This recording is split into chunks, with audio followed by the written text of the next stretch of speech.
Hello, listeners, and welcome to another episode of All in Our Business Podcast, the show where we discuss hot and controversial relationship topics while sharing our love journey along the way. It's your boy TC, And it's your girl Kiki. and we back at it again, baby. We got any shout-outs? I don't think we had no shout-outs this week, right? Nope. All right, well, let's get to the topic, straight to it. Right to it. All right, so we are tackling a topic that a lot of people are living through right now, but almost nobody wants to admit out loud. It's the awkward, quiet, deep, frustrating space in a long-term relationship. It's what many call the roommate trap.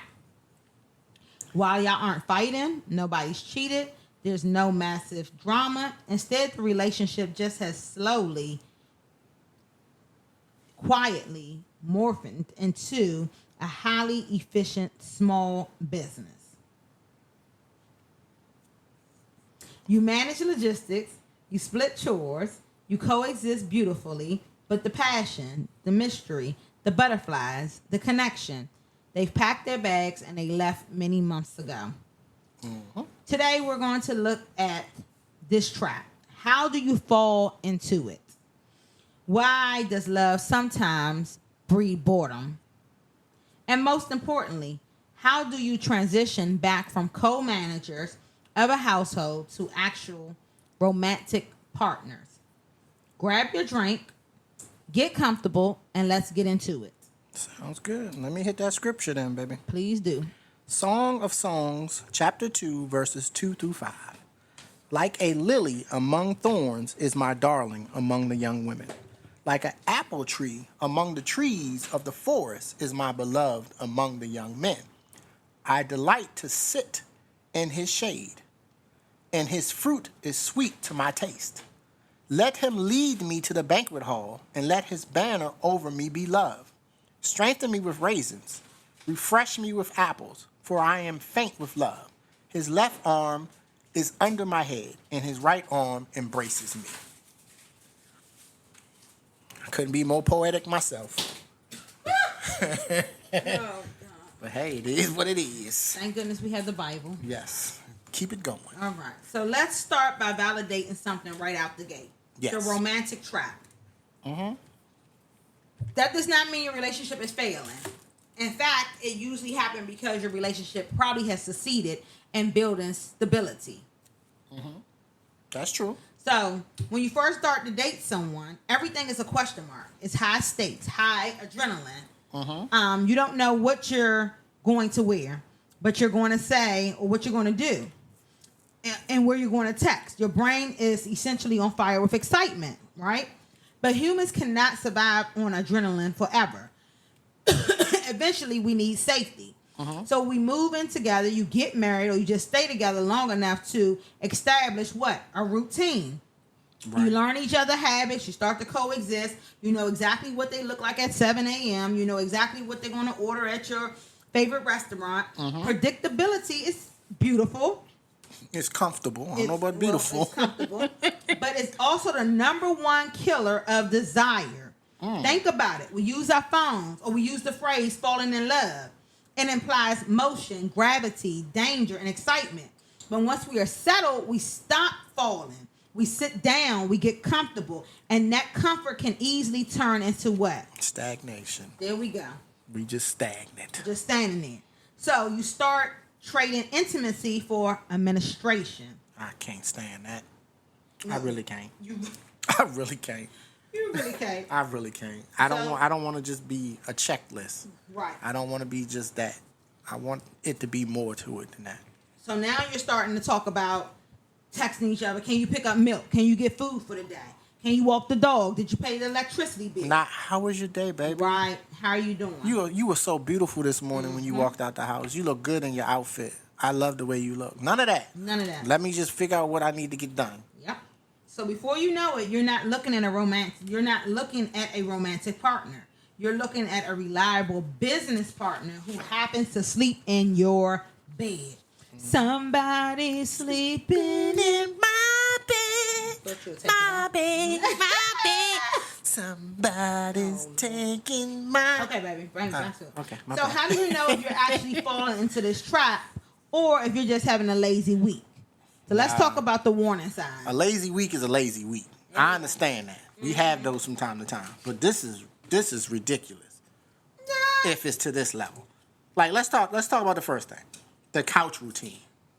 What is that? So you both get home from work, you change into sweatpants, and eat dinner while watching television, and you barely say 3 words to each other. Barely. Y'all just watching whatever's on TV together in the same room, ain't saying nothing, ain't rubbing each other's arm or caressing or massaging the other person's foot. None of that. Not just gazing into each other's eyes. So that's the start. That's how it starts. It starts with, we got this routine. We come home, or let's say it's a show that we watch together. We come home, we watch the show together. And nothing else. Then one of us gets sleepy, they go to bed. The other one stay on the couch watching games or watching a movie. Y'all didn't even go to bed together. I'm a stickler for that.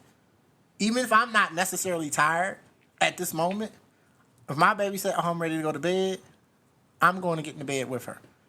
Now, she might fall asleep, and then I'll get back up and go watch TV, but I'm at least going to go to bed with her.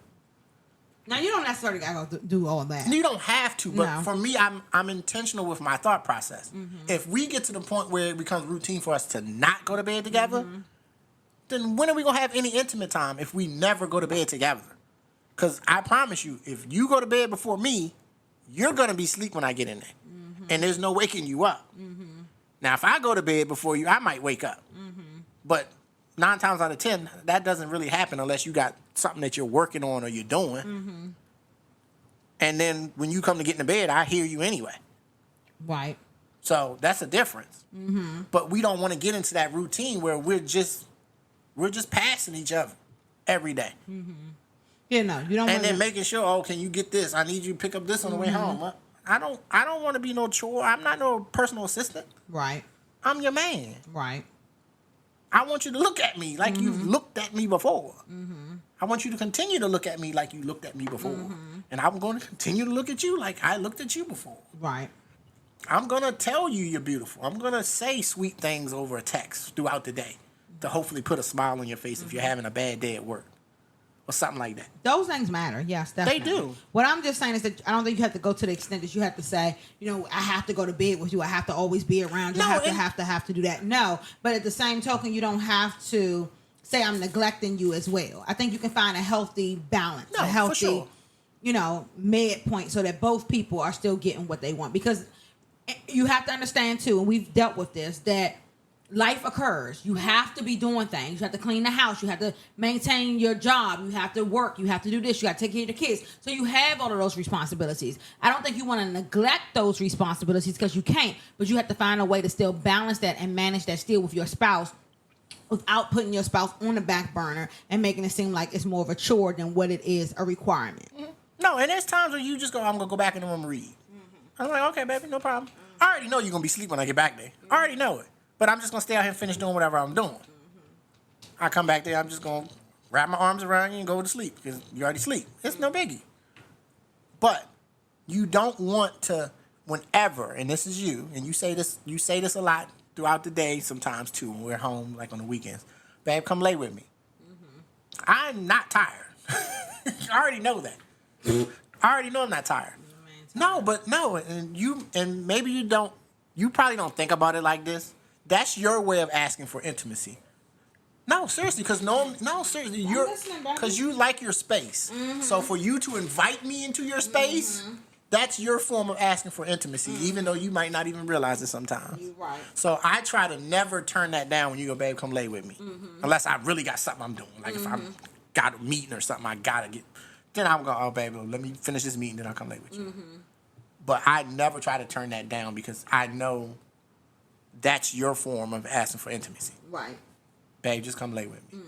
Because you very easy to be like, I'm good. I just want to lay down by myself anyway. Right. Because that's how you are. You prefer your space sometimes. So for you to ask, I never turn that down. That's what I mean by when you say, go to bed, whatever. Okay. So what's the second thing that kills or makes the roommate trap? So the second warning sign I would say is scheduling intimacy like a meeting. Sexual or physical closeness becomes a chore on a checklist rather than organic desire. Wow. It only happens on a specific date at a specific time following the exact same routine. Tuesday night at 9 p.m. Right. That's our sex night. So it feels So you never feel horny or desired any other time of the week? You gotta hold it to Tuesday night, baby, after church service. Yeah, okay. Yeah. After Bible study on Wednesday. Yeah. Okay. You already know how I am, and I'm sorry if I'm sharing too much business. I'm sorry. My baby, if a thigh's hanging out, better not be a nipple. So if she wears a certain nightgown and a nipple out, I'm on. She might be knocked out, but I'm on. So, but she already know that. Just do what you gotta do. Yeah. So I can go back to sleep. Yeah. Please, quickly. Emphasis on quickly. It ain't never quick. That's why I said put emphasis on it, because it ain't. I'm about to change my wardrobe. Babe, your other wardrobe is butterball naked. No, I'm about to the do birthday something. suit. So No, what else? What else you gonna put on? Something. Babe, you wear a moo-moo, you wear a big moo-moo, that turns me on. You Find wear some a nice, sheets and just wrap around me. that's probably Just start gonna be wearing just as bad, and you already know that. Okay, baby. I desire my woman, so anything you got on, and you know that. All right. So what's the third thing, baby? This is, I think, is definitely another dangerous sign. What is it? The loss of curiosity. You stop asking questions. You just generally stop wanting to know more about your woman or your man. That's another big one. Yeah. You don't ask how was your day. You just assume, oh, I don't care. She home, so that's all that matters. Did you cook? That's the first question instead of how was your day. Right. That's that roommate. That's that roommate trap for real. Yeah. That's the kind of like one of the last straws where you don't even want to know nothing about that person. It seems like the relationship has become like a script. Yeah. You both know your lines, your roles, but the audience is just the two of you to complete together. You know. Exactly. Yeah. But I do think it's important, if you think that this applies to you, to know that you can still change things. Oh, you don't can think back. that it's fine. You can definitely come back from it. Yeah. But it's about being intentional and paying attention. That's the most important thing. A lot of people, when they get into this, I'm content, it's routine, I'm used to this just happening every day, they don't listen. They don't hear the other person asking for something. They don't hear the other person say, hey, we used to do this. And remember, I think I said this on another podcast episode. If that comes out of your woman's mouth, that's a problem. She said, well, I remember when we used to. There's no way if you did that to get her, you should stop doing it. Right. So if that woman or that man says, we used to do this, we used to do that, and we don't do that no more, they letting you know they remember the good things. I want that back, but you don't hear me because I said it, and you just like, well, let me go watch the game. Oh, well, let me cook dinner. Oh, well, let me go put the kids to bed. Right. Instead of thinking, oh, I'm not listening. My man he wants me to do some of the things I used to do. Or my woman wants me to do some of the things I used to do. Take her out for a walk. Go get some ice cream. Just even in our marriage things. class, there was one couple, the guy had heard his woman say, and I thought it was the sweet thing ever, he had heard his woman say that she didn't have the prom experience. Yes. So he went and he tried to recreate that for her. Recreate that for her. And I thought that was so beautiful. Bought her a dress and allowed her to have that whole experience all over again. Yeah. So it's small, but yet big things. I've been telling my baby, and I think by the time we do our next podcast, you better not be talking about no picnic. You already know it. See? You already know what I want. See? Well, just for y'all to know, I done pulled the picnic basket in the house. Oh, where's it at? It's right there in the closet. Oh. So the picnic basket is accessible to me. Getting closer and all and I got to closer. do is get the time and the place. And then we good. Matter of fact, maybe I'll do that on Thursday. There you go, baby. Thursday is the musical. Right, but I'll come down there and have lunch with you. Have picnic lunch on the tidal basin, and then we go to the thing a little bit later. Okay, baby. See, look at that. You said, look. If you see her smile right now, she trying to be hard. She trying to be baby thug right now. She knows she want to smile. Look at you.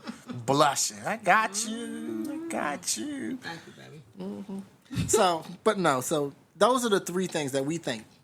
You kind of have the couch routine, the schedule and intimacy, and then the loss of curiosity. Those three things are a major signal that you're just becoming roommates. Yeah. Yeah, definitely. Okay. So how do we break out of the roommate trap without ruining the beautiful stability and safety that you worked hard to build? Because I do think, like I said, you have to have that.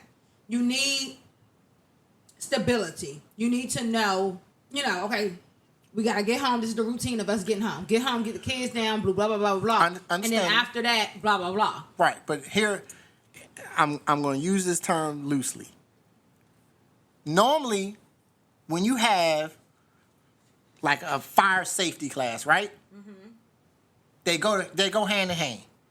They tell you the things that can happen with a fire. They tell you how you can be safe in the midst of it, right? Okay. Take that into your relationship. Safety, the normal stuff that the person likes, but the fire is the curiosity. The fire is the spontaneous intimacy, the spontaneous sex. Keep that in mind. Have both. You can have the couch routine. You can get on the couch, but hey, maybe start a little something while you on that couch. You see what I'm saying? Instead of just sitting there watching the show. Oh, we didn't get to finish that show tonight. And we've had that multiple times. Oh, yeah. We watching something and we don't finish it. Very true. So, safety and fire. Okay. Just remember that. That's my little nugget. That's my little trick. Trick of the trade. So, have safety, but make sure you keep the fire going. Got it. And I think also it's important because I think in our relationship, and I've always told you this, you are very, what is the word I want to use? Spontaneous. Yes. I'm the more routine person. You are. And I appreciate those spontaneous moments because I know me, I'm very routine, very structured. We're going to do this today. We're going to do this tomorrow. So for me, when I do things for day. you, I have to plan it out. I have to have a plan and say, okay, I'm going to do this, that, and the other. You, and I think it was a few nights when we were dating, we weren't living together, you say, hey, I want you to meet me at this time. We're going out tonight. And you're like, it's a Wednesday evening at 7 o'clock. Like, what are you talking about? That don't matter. On Wednesday evenings at 7, I'm in my gym class. But I was so used to that. So I had to learn that with you. Though, I mean, I felt like those spontaneous moments were so good for the relationship because it broke up that me having the mindset of it always have to be at a certain time or a certain place or this, that, and the other. And that was helpful. And it allowed us to have a healthy balance. Yeah, but then also, and we talked about this in the previous episodes, the structure is something that you needed because you're more free-flowing, easy-going. So it has been able to balance each other out, and I think that's what you have to do. Well, I think one of the things to kind of break this cycle is you got to shift from administration to connection. So maybe after a certain time, you just tell each other, look, we're not talking about the logistics for tomorrow. So let's say it's 10, 11 o'clock. The kids are in the bed. We're laying in the bed. We're not going to talk about I like that. So what we're going to do tomorrow. Like rules. We're going to have a conversation about us. We're going to have some intimate moments. We're just going to cuddle and just talk about what we used to do or talk about the things we love about each other. I like that. So at a certain time, no, we're not talking no more administrative stuff. Gotcha. It's off. It's us time. It's intimacy time. I really like that strategy. I think that's one of the, if y'all will implement that you can quickly probably get out of that roommate phase. Because if you in there if it's your woman and y'all just cuddling and caressing each other, slow it down. Babe, you gonna feel something. We know. And you ain't gonna sit there and talk about who picking up milk tomorrow. Are you? No, sir. You gonna talk about pull that thing out. Oh, Lord. Let me see that thing. But it can be something else that y'all, that you have a connection about. It don't necessarily have to be that, but it can be.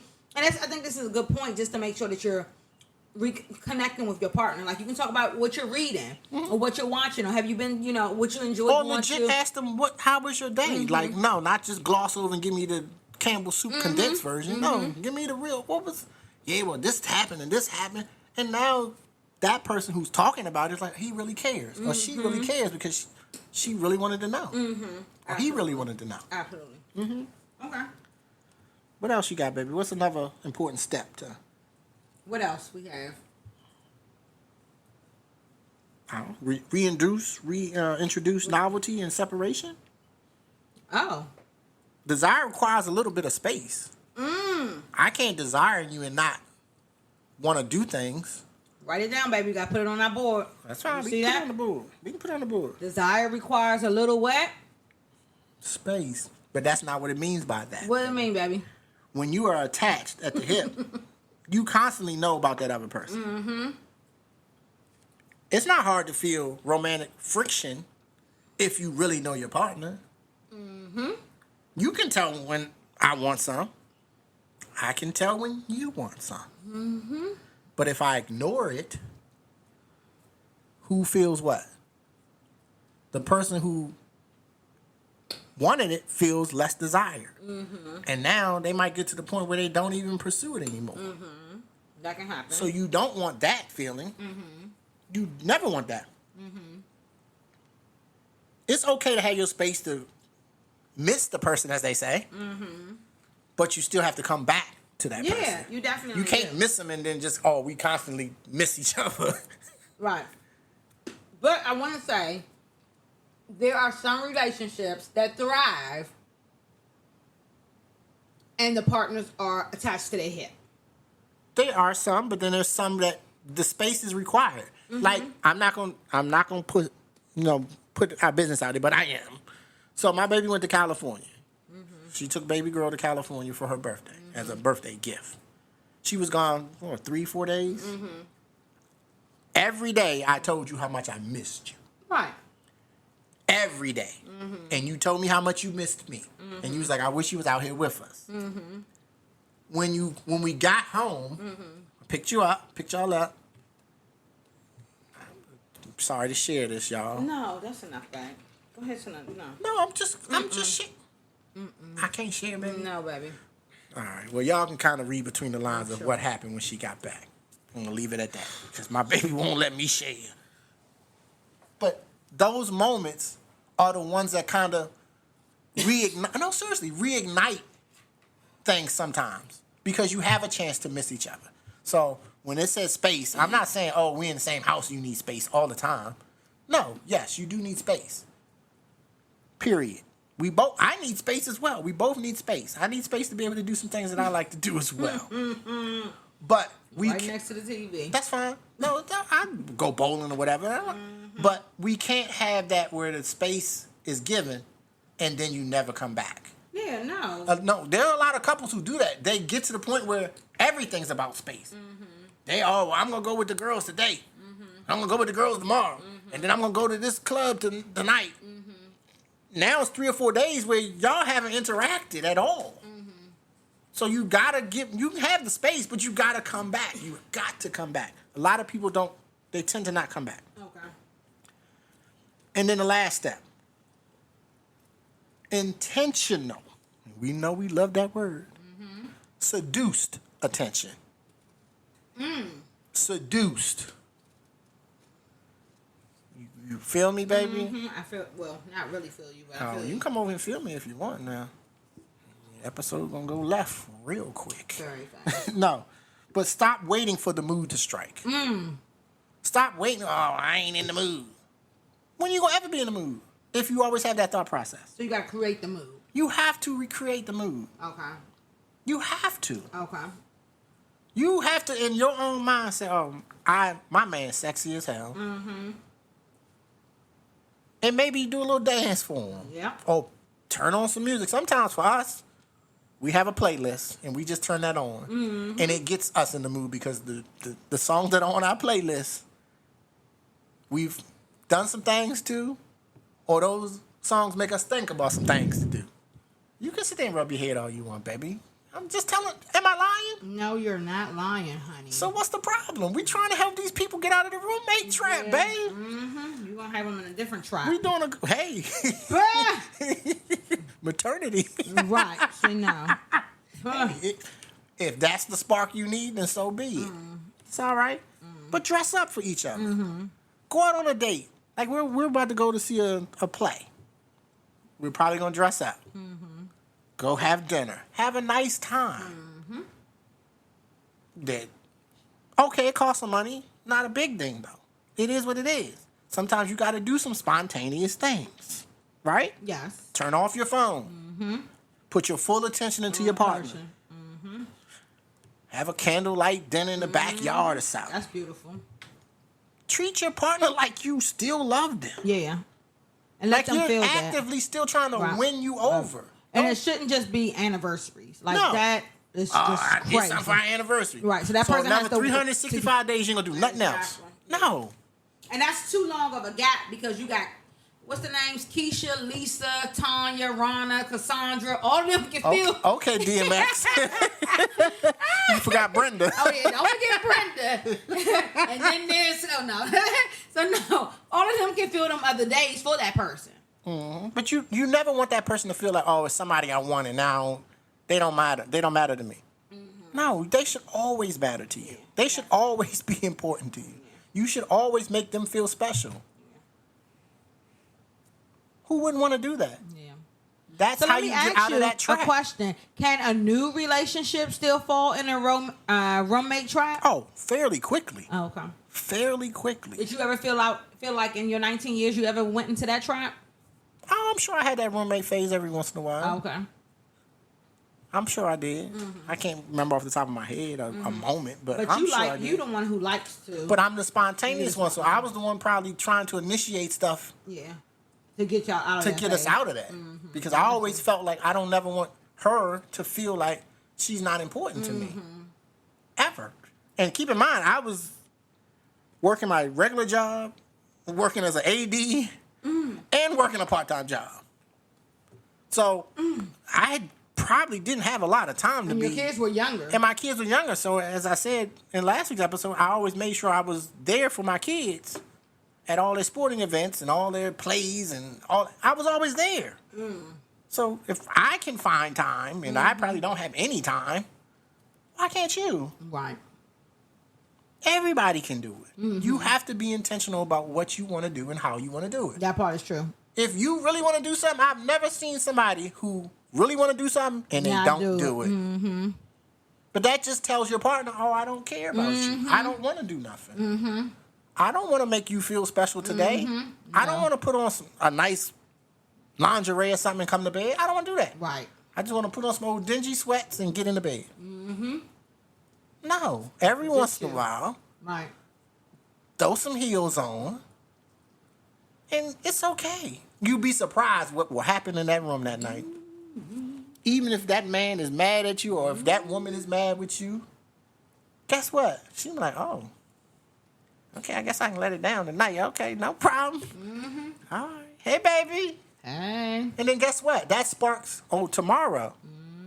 So maybe the other person returns the favor and go, well, since you did that last night, let me show you something. I've been watching this show, and I saw them do this on the show. Yep. Or as my baby would say, I've been reading this book. Let me try this on my baby. But that's the kind of stuff that you need to keep the spark alive. Yeah, definitely. You gotta always have that spark. If that spark goes out, y'all just roommates. It's over. Just paying bills together, living together. It's a wrap. Walking past each other.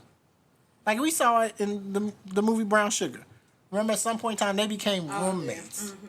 They were at first he was throwing her up on the counter and they making love before they go to work.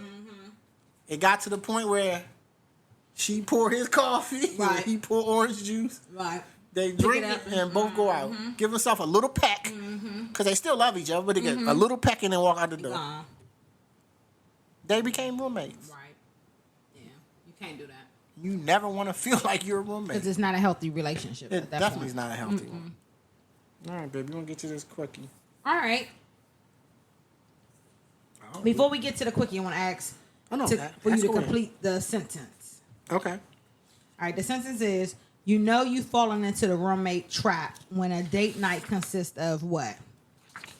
Going to the same exact restaurant every single time. Yes.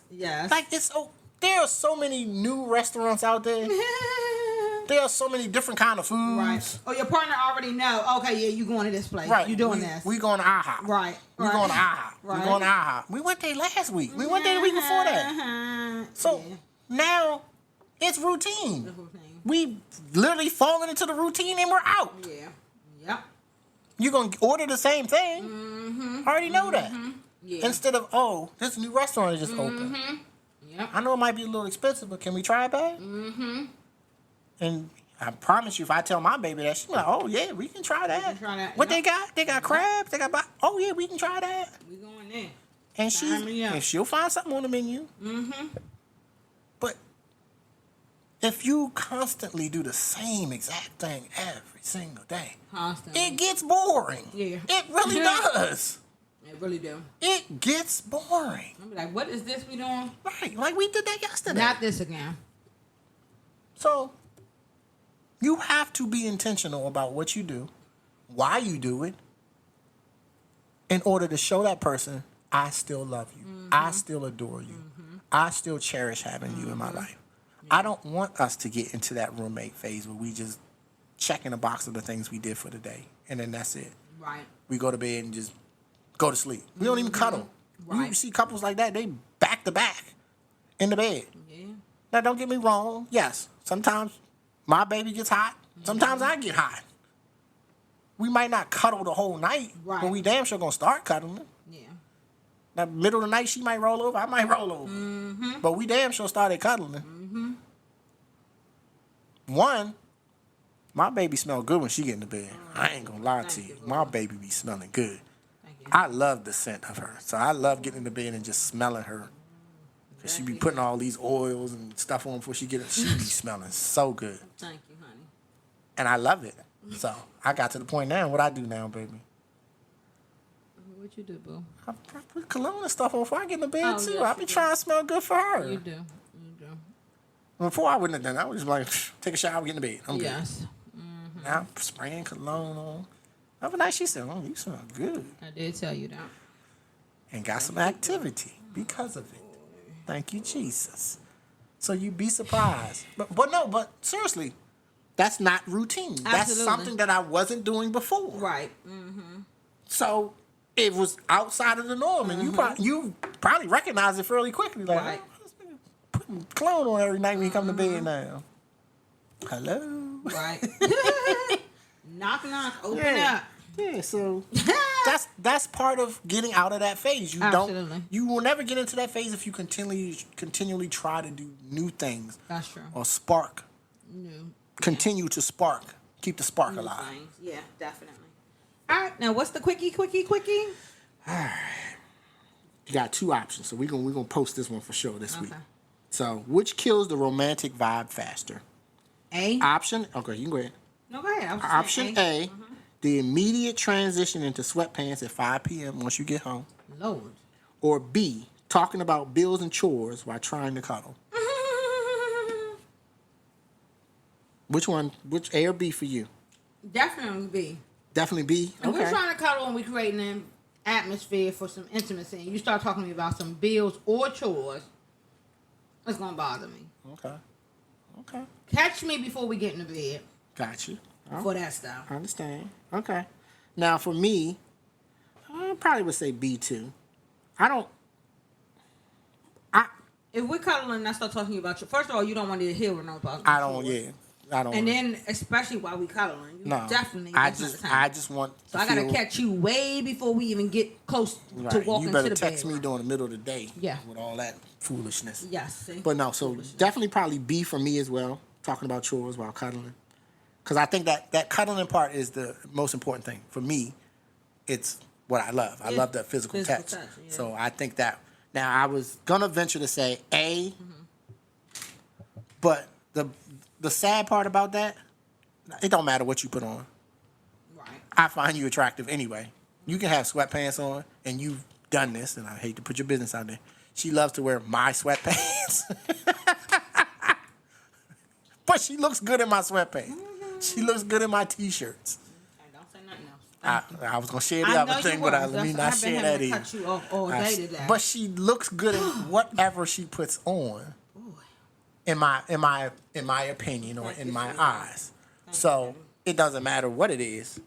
And the time. I'm gonna find her extremely attractive in whatever it Who's is. the go-go song about the t-shirt? The t-shirt and panties on? T-shirt. Remember? Right, yeah. Lord help us. Okay. Well, hit us with the outro, baby. All right. Well, let me just say this first. Yes, please. So, at the end of the day, period, relationships require maintenance. So, I'm the maintenance man. Ain't that a book? Ain't the maintenance man a book? Okay, well, I'm the maintenance man. No, but the roommate trap isn't a sign that you chose the wrong person. It isn't. They just put a new maintenance request in. Oh, really? Yeah. Well, let me go look that up. See what that request is. Move this a little faster then. Okay, all right. So it's just a sign that the garden needs some watering. All right? Okay. It takes effort to keep the flame alive when the wind of daily routine is trying to blow it out. That is true. But the fact that you love them enough to feel frustrated by the boredom means the foundation is strong. There's still some So hope if you there. fine with the boredom and you Right. don't care, It's kind of, yeah. it's almost dead. Right. So you just need to build something exciting on top of it again. So find something that you can find that sparks it or keeps the spark alive. Yeah. So that's all. Okay. That's it. That's it and that's all, baby. So we're going to say thank you. Thank you. for hanging out with us today. Hopefully y'all enjoyed this episode. We want to hear from you guys though. Have you been in a roommate trap? If so, how did you break out of it? So head over to our Instagram page at allin.ourbusiness and let us know. Shoot us a comment on today's episode after we post it. Just let us know what you think. All right? If you had a roommate situation where, oh yeah, we was just living together. We were just, and some people are married in that.